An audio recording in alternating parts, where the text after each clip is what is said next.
Assalamualaikum warahmatullahi wabarakatuh.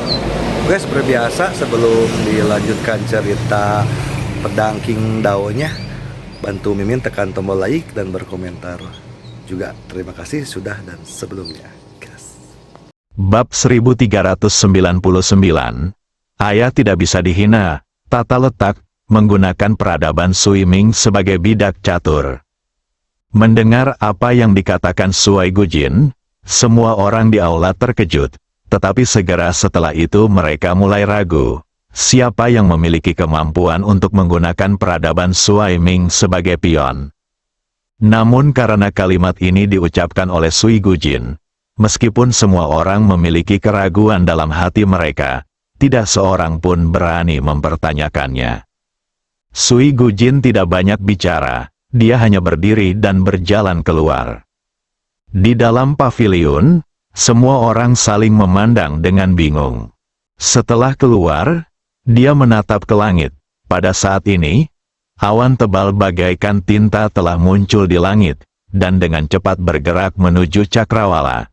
Setelah beberapa saat, awan hitam tebal menghalangi seluruh langit. Lalu, sambaran petir menyambar langit. Badai datang, Sui Gujin perlahan menutup matanya dan pikirannya melayang ke masa lalu. Belum lama ini, seorang wanita yang menyebut dirinya Evil Dao tiba-tiba datang ke peradaban Sui Ming. Dengan kekuatannya yang tak terkalahkan, dia menyapu bersih para pendekar top yang tak terhitung jumlahnya dari peradaban Sui Ming saat itu, dan mengalahkan panglima militer peradaban Sui Ming yang merupakan orang kedua setelah penguasa Sui Ming. Setelah verifikasi identitas, dipastikan bahwa dia memang buah dari pohon kehidupan peradaban Sui Ming, tetapi dia lahir dari pohon muda pohon kehidupan. Setelah itu, buah jahat ini lulus ujian CEO Outland dan akhirnya menjadi CEO Outland yang baru. Jauh di lubuk hatinya, dia selalu curiga dan berhati-hati terhadap kemunculan CEO yang tiba-tiba ini, karena tujuan pihak lain tampaknya adalah untuk posisi CEO. Tetapi dia tidak punya bukti. Justru karena dia tidak punya bukti, dia tidak bisa berbuat apa-apa. Karena wanita ini begitu berkuasa sehingga bahkan dia harus sedikit takut. Cara yang jahat, lagi pula, kebaikan dan kejahatan hidup berdampingan. Setiap alam semesta yang dilaluinya dapat menyerap tidak hanya kejahatan alam semesta itu, tetapi juga kebaikan alam semesta itu. Pihak lainnya muncul terlalu tiba-tiba, dan langsung menjadi CEO. Dia hampir bisa menyimpulkan bahwa pihak lain pasti datang dengan suatu tujuan. Sekarang, kemunculan Ye Guan membuatnya merasa semakin tidak nyaman. Kedua orang ini berasal dari tempat yang sama. Apakah ini suatu kebetulan? Dan menara kecil itu bukan milik Bei Xinchi. Tidak seperti orang lain di paviliun, dia telah melihat dunia. Kekuatan dan pengetahuannya bisa dikatakan yang terbaik di peradaban Sui Ming. Justru karena itulah dia bisa langsung tahu kalau menara kecil itu bukan milik Bei Xinchi. Karena bahkan Bei Xinchi pun tidak punya kemampuan untuk membangun menara sekecil itu. Lagi pula, Bei Xinchi sendiri paling benci melakukan penelitian berantakan ini. Jika tidak berasal dari hati yang penuh belas kasih, lalu siapa yang menciptakannya? Lagi pula, pendekar muda itu sedang mempraktikkan jalan ketertiban.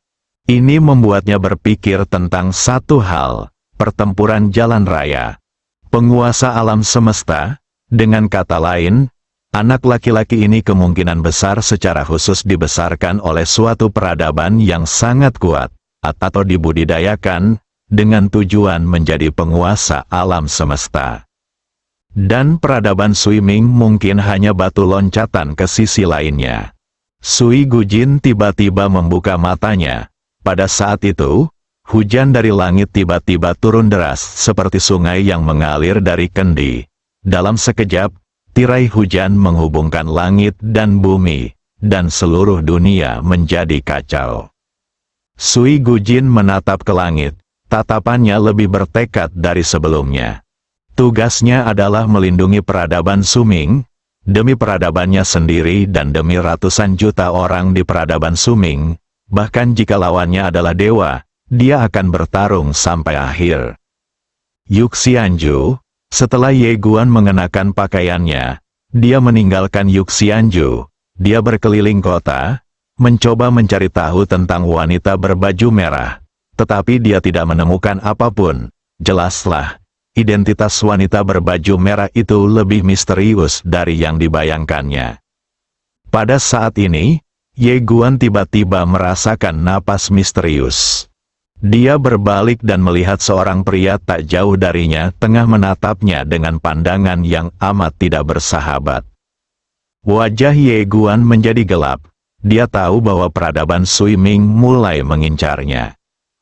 Pada saat itu, lelaki itu tiba-tiba merentangkan kedua telapak tangannya, dan sebuah gulungan tiba-tiba melayang dari tangannya. Dalam sekejap, Ye Guan dan pria itu menghilang dari tempat itu pada saat yang sama. Ketika mereka muncul lagi, mereka sudah berada di kehampaan ruang dan waktu. Ye Guan menatap pria itu, apakah kamu dari peradaban abadi atau peradaban bumi tua? Lelaki itu berkata dengan suara galak, aku ayahmu. Saat suara itu berakhir, orang lainnya telah menghilang dari tempat itu. Dalam sekejap, seberkas tinju sepanjang 1000 kaki melesat ke arah Ye Guan bagai air terjun. Ye Guan menyipitkan matanya sedikit, dan dengan sebuah pikiran, pedang King Xuan itu terbang keluar dengan suara, swish, dengan suara, desisan, cahaya tinju sepanjang 10.000 kaki itu langsung terkoyak, dan pedang itu langsung masuk dan menusuk tepat ke dahi pria itu. Mata lelaki itu membelalak, kau berada di alam yang sama denganku, bagaimana mungkin? Ye Guan melambaikan tangannya, tertawa, kepala pria itu melayang. Darah seperti pilar, bunuh seketika. Xiao Ta berkata, si kecil, kamu tahu dia sedang diperalat, mengapa kamu langsung membunuhnya dan membiarkan orang-orang dalam kegelapan mendapatkan apa yang mereka inginkan? Ye Guan berkata dengan tenang, ayah tidak boleh dipermalukan, dan siapapun yang mempermalukannya harus mati. Sambil berbicara, dia merentangkan telapak tangannya, dan cincin penyimpanan pria itu terbang ke tangannya, berisi lebih dari 10.000 kristal kekaisaran bermutu tinggi. Setelah menyimpan cincin penyimpanan, dia memikirkannya, dan pedang King Xuan terbang keluar dan menghancurkan dunia di sini. Dia kembali ke jalan, dan tubuh pria itu juga kembali ke tempat semula. Dengan munculnya mayat itu, terjadi keributan di tempat kejadian. Pada saat ini, tiba-tiba terdengar suara tepuk tangan dari samping, lalu seorang pria perlahan berjalan keluar. Pria itu mengenakan jubah perak dan memiliki senyum di wajahnya. Saudaraku, kamu sangat kuat sehingga kamu membunuh lawan dengan level yang sama dalam sedetik hanya dengan satu pedang. Luar biasa, luar biasa. Ye Guan menatap lelaki itu. Lelaki itu tersenyum dan berkata, namaku Mu Xuanxu, orang beradab dari negeri lama. Mu Xuanxu, begitu kata-kata itu diucapkan, terdengar teriakan kaget di ruangan itu. Salah satu dari 3 pahlawan Tanah Lama, 3 pahlawan Tanah Lama adalah Li Ruochuan dari peradaban kehidupan abadi, Mu Xuanxu dari peradaban Tanah Lama, dan Sui Yu dari peradaban Suiming. Ketiga orang ini adalah orang-orang paling jahat di antara generasi muda dari 3 peradaban besar di Tanah Lama. Ye Guan menatap pria di depannya, sedikit terkejut, karena dia tidak bisa merasakan alam pihak lain. Dia menatap mayat di tanah, lalu menatap laki-laki itu, orang-orang Mu. Mu Xuanxu menggelengkan kepalanya. Dia berasal dari negeri lama, tetapi bukan dari negeriku. Bangsaku tidak sebodoh itu, sehingga mereka tidak bisa melihat usaha sederhana seperti itu untuk menimbulkan masalah. Ye Guan tertawa, dia benar-benar terkejut dengan IQ orang tua ini. Mu Xuanxu tersenyum dan berkata, kakak, bagaimana kalau kita pergi minum? Ye Guan mengangguk, Oke, Mu Xuanxu berkata, silakan. Setelah beberapa saat, keduanya tiba di sebuah restoran mewah. Setelah duduk, Mu Xuanxu bertanya, Saudara Ye, apakah Anda dari alam semesta di bawah? Ye Guan mengangguk. Ya, Mu Xuanxu melanjutkan, saya mendengar bahwa peradaban Sui Ming pernah meluncurkan Dao Zhao terhadap Anda, tetapi Anda berhasil menahannya dengan kekuatan Anda sendiri. Ye Guan berkata dengan rendah hati, itu hanya keberuntungan. Mu Xuanxu tersenyum dan berkata, Saudara Ye terlalu rendah hati, mampu melawan Dao Zhao dengan kekuatan Kaisar Agung. Harus kukatakan, dia benar-benar tak terkalahkan. Awalnya aku tidak percaya, tetapi ketika aku melihat Saudara Ye menghunus pedangnya tadi, aku pun percaya. Ye Guan tersenyum dan berkata, Saudaramu datang menemuiku, mungkin ada sesuatu yang terjadi. Mu Xuanxu mengangguk, lalu berkata dengan serius, Saudara Ye, awalnya, peradaban bumi lama kami tidak berniat ikut campur dalam masalah antara Anda dan peradaban Sui Ming.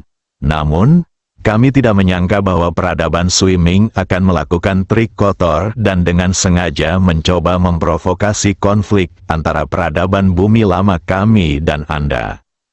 Begitu dia bicara, wajahnya langsung berubah dingin, dan dia berkata dengan marah, hatinya harus dibunuh, hatinya harus dihancurkan. Ye Guan berkata, kalau begitu Nona Hao berasal dari Sui Ming Wenming.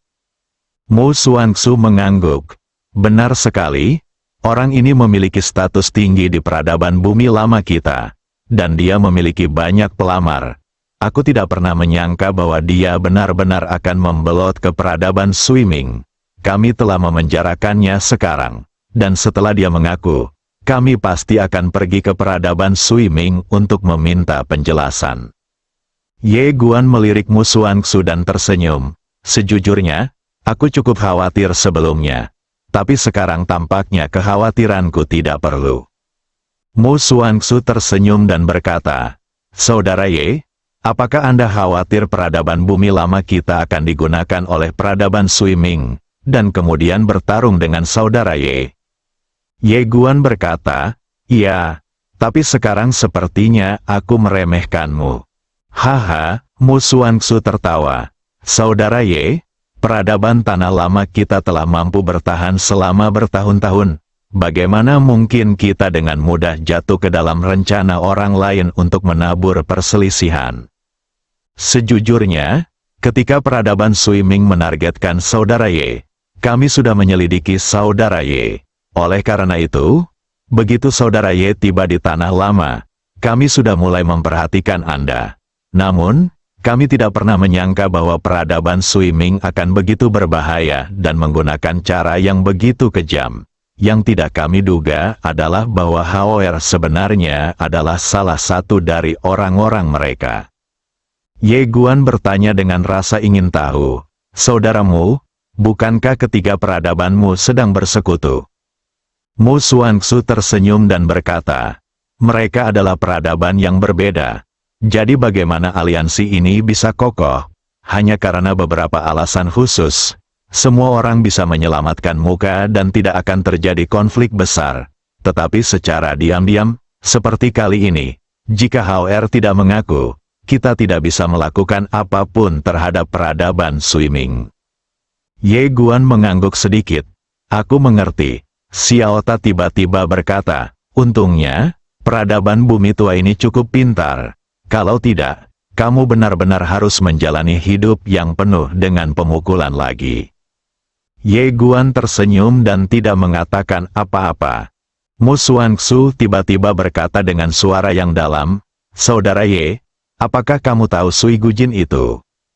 Ye Guan menggelengkan kepalanya, aku tidak tahu.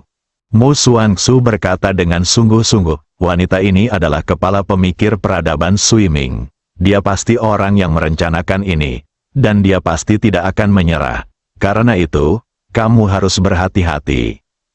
Api dari zaman kuno hingga sekarang, Ye Guan mengangguk dan diam-diam mengingat nama itu di dalam hatinya. Mu Xuanxu tiba-tiba berkata, "Saudara Ye, mengapa peradaban Sui Ming menargetkanmu seperti itu? Kamu harus tahu bahwa benda-benda suci seperti Dao Zhao digunakan dalam perang antar peradaban. Benda-benda itu tidak pernah digunakan untuk melawan individu." Ye Guan menggelengkan kepalanya dan tersenyum. Ceritanya panjang. Melihat Ye Guan tidak mengatakan apa-apa, Mu Xuanxu tidak bertanya lagi. Setelah beberapa saat, Mu Xuanxu bertanya, "Saudara Ye, apa rencanamu untuk masa depan?" Ye Guan mendesah pelan, "Kita hanya bisa melakukannya selangkah demi selangkah." Mu Xuanxu tersenyum dan berkata, "Kakak Ye masih sangat muda, tetapi kekuatannya sangat hebat. Kebetulan saja peradaban bumi lamaku sedang merekrut orang-orang berbakat. Kakak Ye, apakah kamu tertarik untuk bergabung dengan peradaban bumi lamaku? Selama kamu bersedia bergabung, kamu bisa mendapatkan sumber daya kultivasi, wanita, wanita muda, wanita dewasa, lolita, yang murni, hasrat murni, apapun yang kamu inginkan." Bab 1400. Aku ingin menjadi keren. Mendengar perkataan Mu Xuanxu, Ye Guan segera meraih lengan Mu Xuanxu dan berkata dengan serius, "Kakakmu, apa masalahnya dengan wanita? Aku, Ye Guan, bukanlah orang seperti itu." Mu Xuanxu juga menyadari bahwa dia telah mengatakan sesuatu yang salah dan hendak meminta maaf. Pada saat ini, Ye Guan berkata, "Saya bersedia bergabung dengan Jiutu sekarang." "Baiklah. Apakah ada yang keren?" Mu Xuanxu tertegun sejenak, lalu tertawa terbahak-bahak, "Saudara Ye, kita ini sesama pelancong." Ye Guan juga tertawa. Setelah beberapa saat, dia berkata dengan serius, "Saudaramu, bisakah saya benar-benar bergabung dengan peradaban bumi lama?" Senyum Mu Xuanxu berangsur-angsur memudar, dan dia mengangguk sedikit. "Tentu saja bisa. Peradaban bumi lamaku sangat ingin merekrut orang-orang berbakat. Orang-orang berbakat seperti saudara Ye. Jika kamu bersedia bergabung dengan peradaban bumi lamaku, kamu pasti akan dihargai dan dilatih." Ye Guan tidak berbicara, tetapi mengambil cangkir teh di atas meja dan menyeruputnya. Matanya berbinar, "Teh jenis apa ini?" Mu Xuanxu melirik cangkir teh dan berkata sambil tersenyum, "Ini adalah teh spiritual negeri lama, yang terbuat dari daun, pohon lingsu.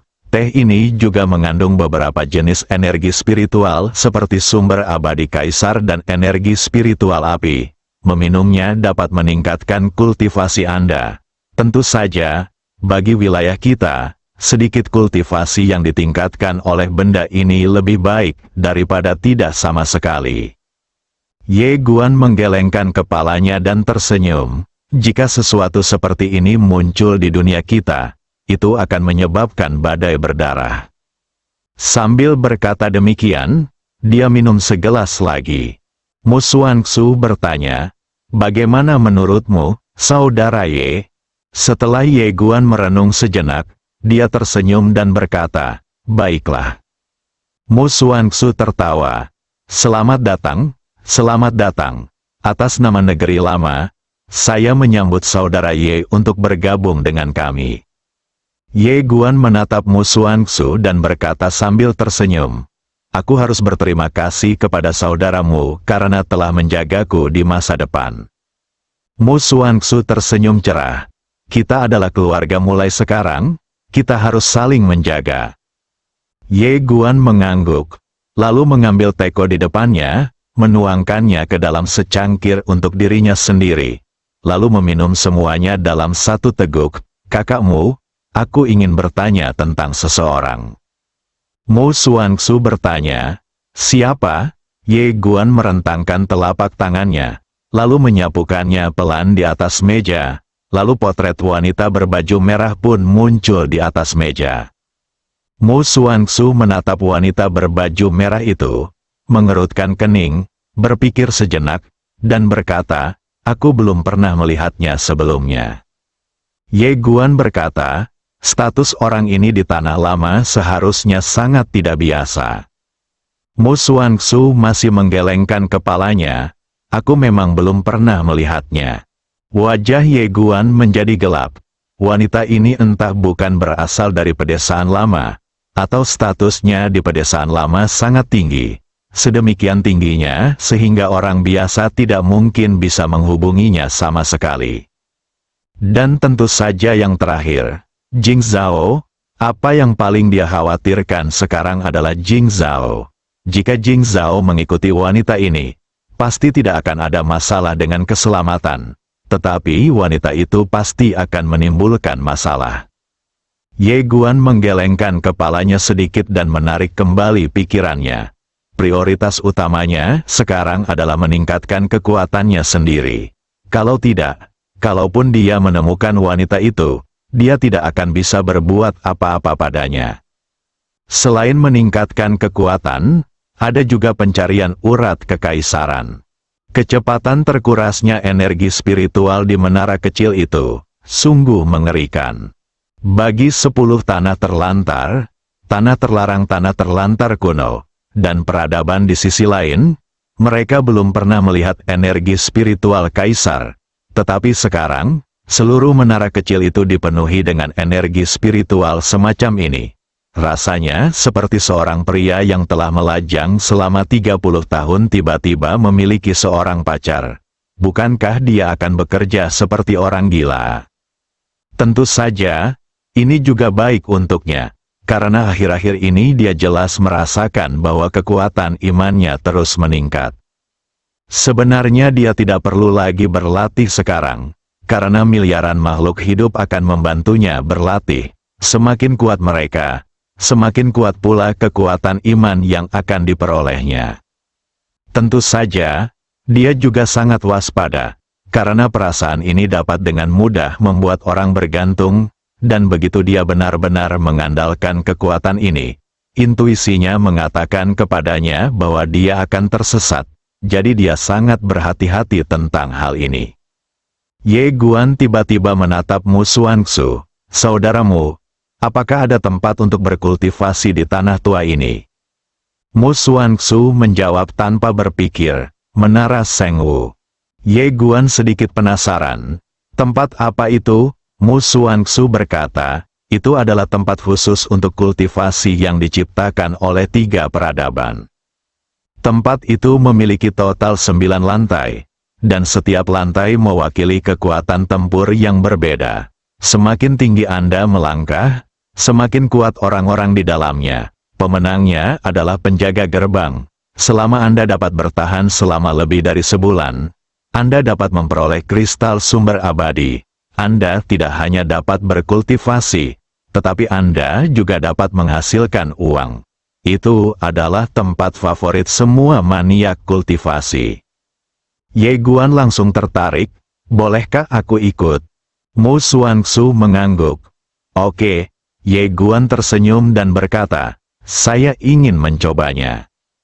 Mu Xuanxu melirik Ye Guan, lalu berkata, Saudara Ye, apakah kamu kekurangan uang? Ye Guan mengangguk, sangat langka. Mu Xuanxu tiba-tiba membuka telapak tangannya, dan sebuah cincin penyimpanan terbang di depan Ye Guan. Ada urat sumber kaisar tingkat atas di dalamnya. Ye Guan tercengang. Mu Xuanxu tersenyum dan berkata, gunakan dulu, dan kembalikan padaku saat kamu sudah kaya. Ye Guan buru-buru berkata, kakakmu, bagaimana ini bisa begitu memalukan, aku? Mu Xuanxu berkata, tidak ada yang perlu dipermalukan.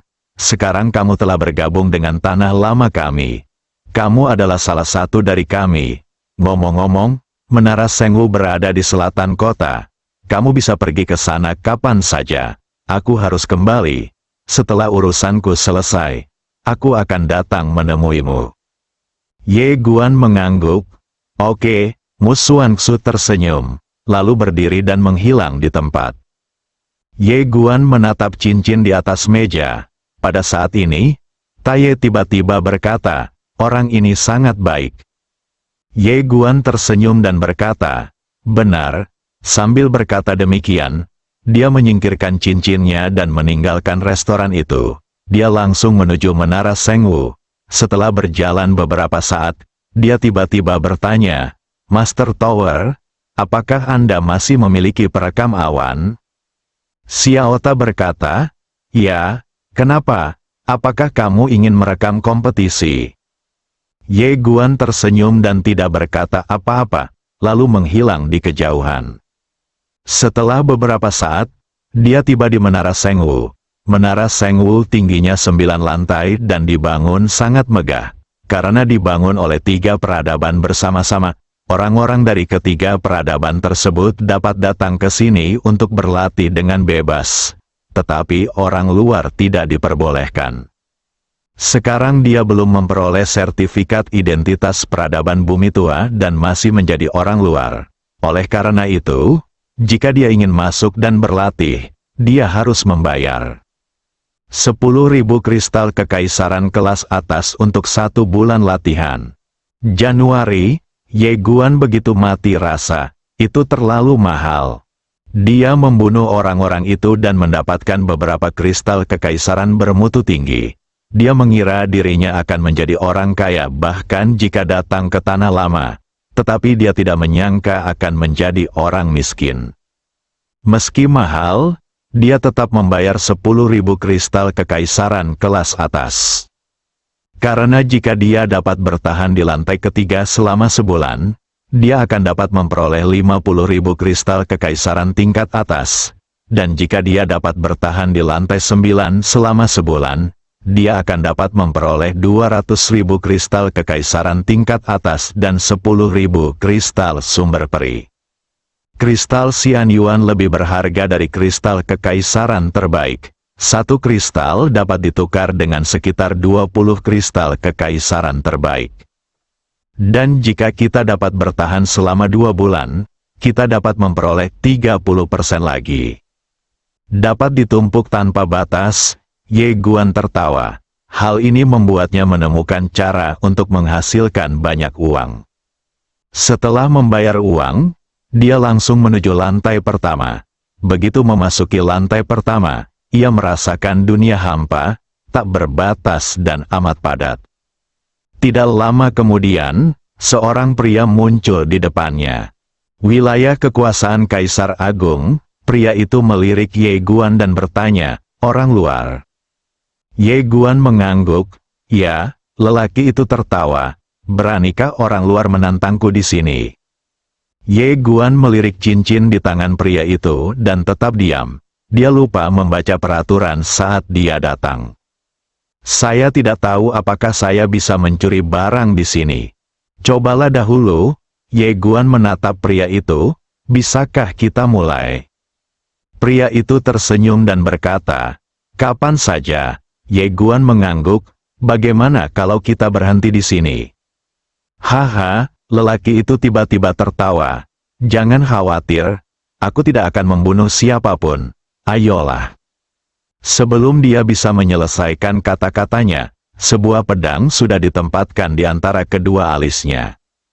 Suara pria itu tiba-tiba berhenti, kekalahan langsung. Pria itu tampak bingung. Ye Guan mengerutkan kening, dan berkata dengan sedikit ketidakpuasan, "Lihatlah bagaimana kamu bertindak. Kamu membuatku takut hingga menggunakan 20% kekuatanku." Pria, Ye Guan tiba-tiba melepas cincin penyimpanan pria itu, lalu dengan tenang menyimpannya di menara kecil miliknya. Pria, Ye Guan melirik pria yang masih bingung itu, masih agak tidak puas. Hanya ada 30.000 kristal kekaisaran kelas atas di dalam cincin itu. Kamu sangat miskin. Wajah pria itu tiba-tiba berubah gelap. "Sial, kau keterlaluan." Kalau saja pedang itu tidak ditekan ke keningnya, dia pasti benar-benar mengutuk. Ye Guan tidak mempedulikannya dan langsung menuju ke lantai berikutnya. Rumput, pada tingkat pertama, setelah Ye Guan pergi, lelaki itu mengumpat dengan marah, dan begitu marahnya sampai buah zakarnya sakit. Namun setelah tenang, dia merasa takut lagi. Ini adalah tempat di mana Anda dapat menggunakan pembunuh, yang berarti pihak lain telah menunjukkan belas kasihan. Mengapa? pria itu mendesah pelan, menganggapnya sebagai cara untuk menangkal bencana dengan kehilangan uang. Di lantai 2, Ye Guan menunggu sebentar, dan seorang pria muncul tidak jauh di depannya. Pria itu meliriknya, dan sesaat kemudian, tubuhnya menjadi ilusi. Dalam sekejap, bayangan-bayangan yang tak terhitung jumlahnya muncul di antara langit dan bumi, dan area di mana Ye Guan berada langsung terpotong menjadi potongan-potongan yang tak terhitung jumlahnya. Pada saat ini, pedang Ye Guan keluar, tertawa. Dengan satu serangan pedang, semua sisa bayangan antara langit dan bumi langsung hancur berkeping-keping.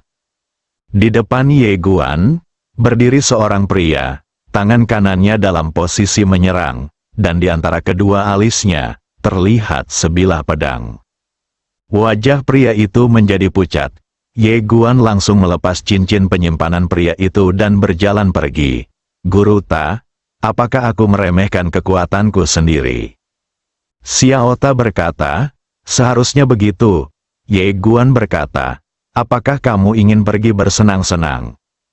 Xiao Ta berkata dengan suara yang dalam, jangan bunuh diri. Ye Guan mengangguk, ya, mari kita tumbuh dewasa, kita harus menghasilkan uang dulu. Ketika dia berbicara, dia telah mencapai lantai 3. Begitu dia memasuki lantai 3, seorang pria berpakaian putih muncul di depannya. Lelaki berpakaian putih itu meliriknya dan bertanya, penggarap pedang. Ye Guan mengangguk, ya, matanya tertuju pada cincin di tangan pria berpakaian putih itu. Melihat tatapan Ye Guan, pria berpakaian putih itu tertawa dan berkata, kau menginginkan cincin penyimpananku. Ye Guan menatap pria berpakaian putih itu, yang tersenyum dan berkata, kemarilah dan ambillah. Tertawa, tepat saat dia selesai berbicara, sebilah pedang telah menembus ruang dan waktu dan berada di alisnya. Lelaki berbaju putih itu memasang ekspresi beku. Ye Guan perlahan melepaskan cincin penyimpanan dari pria berpakaian putih itu. Lalu dia berjalan ke samping dan berkata dengan lembut, mengapa Kaisar Jiutu begitu lemah? Aku hanya menggunakan kurang dari 20% kekuatanku. Pria berbaju putih, dalam waktu kurang dari seperempat jam, Ye Guan telah mencapai lantai 8. Sapu semuanya, pedangnya adalah milik seorang kaisar. Dia sendiri juga seorang kaisar, dan mereka telah mencapai kesatuan Dao. Dapat dikatakan bahwa kekuatan tempurnya yang sesungguhnya adalah yang terbaik, bahkan di Tanah Lama. Selain itu, dia memegang pedang King Xuan, jadi tidak ada saingannya di alam yang sama.